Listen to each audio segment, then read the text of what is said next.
أعوذ بالله من الشيطان اللعين الرجيم. بسم الله الرحمن الرحيم. قال الله تبارك وتعالى في كتابه المجيد وفرقانه الرشيد وقوله الحق. بسم الله الرحمن الرحيم. فاذكروني أذكركم واشكروني ولا تكفرون. تاریخ دے رہی ہے یہ آواز دم بدم، دشتے ثبات و عزم ہے دشتے بلا و غم. صبر مسیح و جرت سقراط کی قسم، اس راہ میں ملا ہے ایک انسان کا قدم، جس کی رگوں میں آتش بدر و حنین ہے، جس سورما کا اسم گرامی حسین ہے. ہاں، آج کا یہ اجتماع یہ لبیک ہے اس صدائے حلمن پر جو 1400 سال پہلے سید الشہداء نے لاشوں کے درمیان تنہا کھڑے ہو کے بلند کی تھی. یہ مجمع حاضر ہے اور یہ دلیل ہے اس بات کی کہ تاریخ کے حافظے میں جو نام محفوظ رہا اور جو محفوظ رہے گا وہ نام حسین ابن علی کا نام ہے.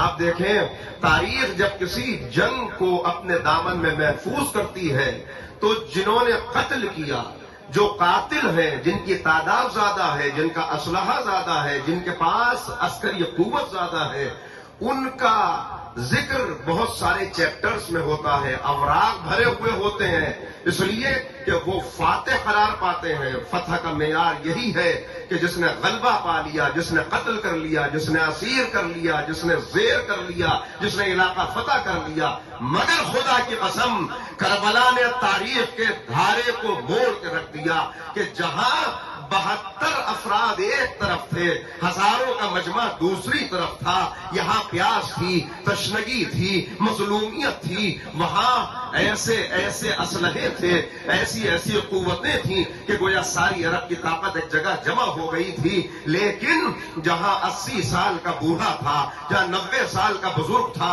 جہاں 6 سال کا بچہ تھا، تاریخ نے اس چھوٹے سے لشکر کو اپنے حافظے میں محفوظ کیا. اور کتنا محفوظ کیا کہ جو قتل کر دیا گیا، جو شہید ہو گیا، شہید کے جسم کے لباس کو بھی تاریخ نے اپنے دامن میں محفوظ کر لیا. شہید کی بہن کی چھنی ہوئی چادر کو بھی تاریخ نے اپنے دامن میں محفوظ کر لیا. شہید کی بچی کی کانوں کی بالیوں کو بھی تاریخ نے اپنے دامن میں محفوظ کر لیا. یہ ثبوت ہے اس بات کا کہ حق اگر قلیل بھی ہو، اگر اللہ والے کم تعداد میں بھی ہو، تب بھی اللہ کا یہ وعدہ ہے، فَاذْكُرُونِي أَذْكُرْكُمْ وَاشْكُرُوا لِي وَلَا تَكْفُرُونَ. تم میرا ذکر کرو، میں تمہارا ذکر کروں گا. تم نے میرے نام کے لیے خود کو مٹا دیا، تو اب میں تمہارے ذکر کو مٹنے نہیں دوں گا، اب میں تمہارے نام کو مٹنے نہیں دوں گا. اب قیامت تک آندھیاں آتی رہے، طوفان اٹھتے رہے، لوگ آتے اور جاتے رہے، حاکموں کے چہرے بدلتے رہے، لیکن حسین کل بھی حسین تھا، حسین آج بھی حسین ہے. حسین کل بھی عزتوں کا کعبہ تھا، آج بھی عظمتوں کا قبلہ ہے.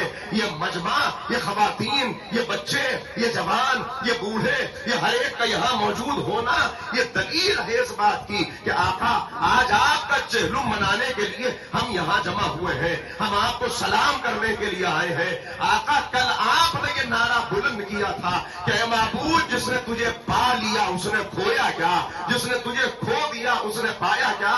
اے آقا، آج یہ مجمع آپ کی بارگاہ میں خراج عقیدت پیش کرنے کے لیے آیا ہے. مولا میرے پاس لفظیں نہیں ہیں، کن لفظوں سے آپ کی بارگاہ میں حاضر ہوں، کن ٹوٹے پھوٹے الفاظ سے خراج عقیدت پیش کروں. مولا آپ کا جملہ آپ سے لے کے آپ کی خدمت میں خراج عقیدت ان سب کی طرف سے پیش کرتا ہوں. کل آپ نے خدا کے لیے کہا تھا کہ جس نے تجھے پا لیا اس نے کھویا کیا. آج ہم سب آپ سے کہتے ہیں کہ اے حسین، جس نے تجھے پا لیا اس نے کھویا کیا. اے حسین، جس نے تجھے کھو دیا اس نے پایا کیا.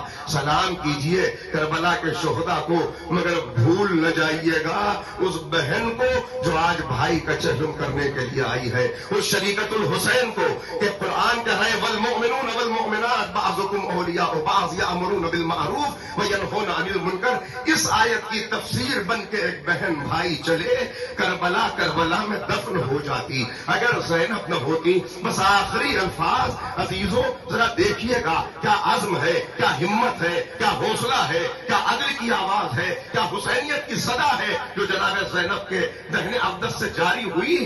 ہر ایک دیکھیں جس کے اوپر کوئی مصیبت پڑی، جس کو کوئی شکایت ہوئی، جس کو کوئی مسئلہ درپیش آیا، وہ آیا زینب کے پاس۔ قاسم کو اجازت نہ ملی، زینب سے آ کے شکوہ کیا ہے، بچوں کو پانی نہ ملا، زینب سے آ کے شکوہ کیا، خط بھیج دیا غازی نے کہ اس خط کو عبور کرو، تو حسین بھی زینب کے پاس آئے، ہر ایک اپنی پریشانی لے کے زینب کے پاس آیا، ہر ایک نے اپنی شکایت زینب سے کی، مگر زینب نے کسی سے کوئی شکوہ نہ کیا، زینب نے کسی سے کچھ نہ کہا۔ سارے راستے کبھی علی کا کردار ادا کرتی ہوئی، کبھی عباس کا کردار ادا کرتی ہوئی، کبھی حسین کے جوہر دکھاتی ہوئی، زینب کربلا سے کوفہ، کوفہ سے شام، بازار سے دربار، دربار سے زندان گزرتی ہوئی زینب چلی آئی، کسی سے شکوہ نہیں کیا۔ لیکن آج ہی کا دن تھا جب زینب زندان سے چھٹ کے کربلا پہنچی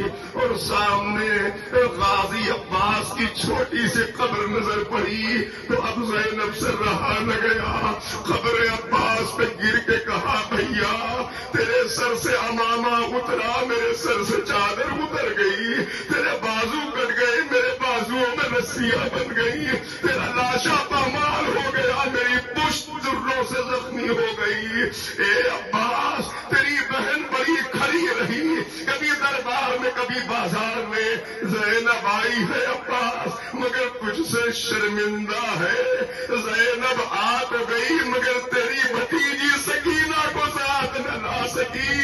یہ پہلا شکوہ تھا، پھر اس کے بعد میں نے سب کچھ چھوڑ دیا۔ پھر کون سا مرحلہ تھا جب رسول کا روزہ نظر آیا، زینب روزہ رسول پہ آئی، نانا نانا جب کوئی سفر سے لوٹتا ہے سوغات سفر لاتا ہے، اے نانا یہ آپ کے بیٹے کا کرتا ہے، یہ آپ کے نواسے کا لباس کہنا ہے، نانا یہ جو سوراخ دیکھ رہے ہیں نا، یہ جو خون کے دھبے، نانا کسی نے نیزہ مارا، کسی نے تلوار ماری، اے نانا آپ کا نواسا کربلا میں شہید کر دیا گیا۔ لیکن اب قیامت تک زینب ضمانت دے گئی کہ حسین کا نام زندہ رہے گا، حسینیت زندہ رہے گی، حسینیت زندہ باد، حسینیت پائندہ باد۔ لبیک یا حسین، لبیک یا حسین، لبیک یا حسین۔ والسلام علیکم ورحمۃ اللہ۔